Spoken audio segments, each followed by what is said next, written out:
Hey guys, it's Kelly Cook here with the Kelly Cook Real Estate Group. We are your Arizona real estate specialist. Okay, today the topic is very applicable to the market because it is a hot market.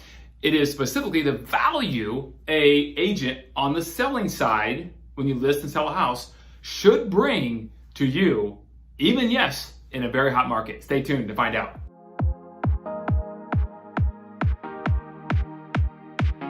Hey guys, if you want to see all the homes currently for sale in the greater Phoenix metro area, please click the seller link below.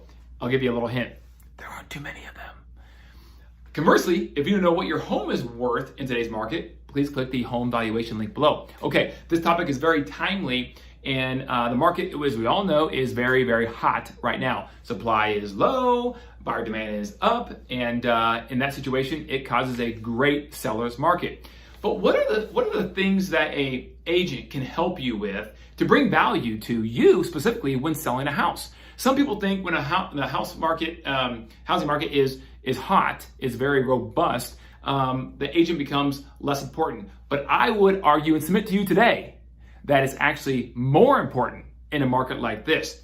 Got a real case, real life example or a case study to give to you guys here in just a moment that just happened to us actually a couple weeks ago. All right. Now, we all know that a good listing agent should be able to market and sell your house. However, there's a couple stages of things they should be doing in today's market to take advantage of the demand that your house is probably going to have. A couple things here. Prepping, repairs, staging the house, getting it ready to maximize its value. Now, while you're doing all that, we think that a home should go through an off-market or coming soon stage in which, while you're getting it ready, which could take some time if you do it right and have the right advice, could be very, very fruitful and a huge advantage to you as a seller, okay? Why? The main reason is because when the home is live on the market, okay, on the MLS, you need basically 2 or more people to drive the price up. Now, here's the beautiful thing about the Coming Soon program. If you have an agent that offers a great one, you only need 1 person during the Coming Soon stage to drive the price potentially up. Beautiful thing, guys. Why? Because we have leverage, right? We have the leverage to say, you know what? That offer is not going to be good enough. We're going to go ahead and take it to the open market.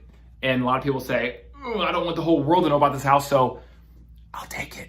Okay? Which are great words for us on the seller side to hear. All right. Now, here's another thing that happens too. When you're live on the market, and if you do receive multiple offers because the demand is so high, what should a good agent do? They should help drive the price up and give you the terms that you want that are most important to you as our client, okay? It does no good to just drive the price up as the main thing without getting the terms the seller wants if the buyer is getting financing. Why? Because at the end of the day, it still has to appraise, right? For the purchase price. And that could be a problem if potentially there's nothing else that's sold around your house for $50,000 less than what we are currently asking or getting on the purchase contract, okay?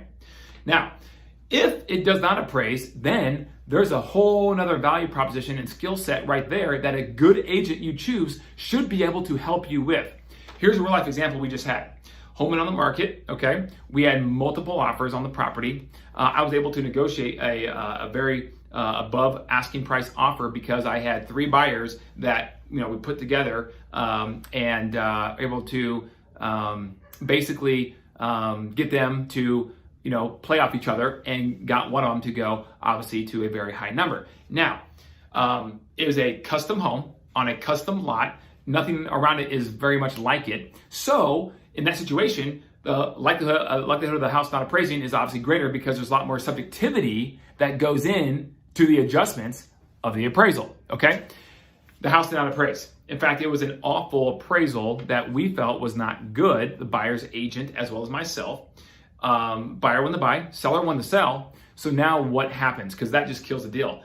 The appraisal actually was off by about $55,000. Yes, $55,000. And this price point was in the $900,000 mark range, okay? So we went to work. Now, in this situation, the buyer had made their earnest money hard, okay? It was not refundable. So in this situation, they're on the hook. They got to buy the house. Like, they're stuck. And if they can't perform now with this $55,000 delta, if they can't perform with that, and come out of pocket somehow to make up the difference, they lose their earnest deposit. Okay, so not a good situation to be in on the buyer side. But fortunately for us, we were representing the seller. Now, the buyer's agent has the due diligence to basically do an appraisal rebuttal and try to get the appraiser to agree to increase their value to be able to obviously get the price closer to the purchase price, and therefore only come out of pocket a little bit, if not none at all, and move forward and buy the house. And everyone's happy, right? Well, the problem is the agent didn't know how to do an appraisal rebuttal, okay? They picked a couple comps out that are sold, and they gave a couple sentences behind those addresses and submitted them to the lender, because that's the process. Now, the lender even looked at it and goes, because the lender's experienced, and goes, this is not going to work. These homes are not comparable. So then they asked me to jump in. My client still wanted to sell it for that property, or that price, and did not want to come down or have to put it back on the market, even though he would get the earnest money, right? Just didn't want to go through it. So he asked me to help.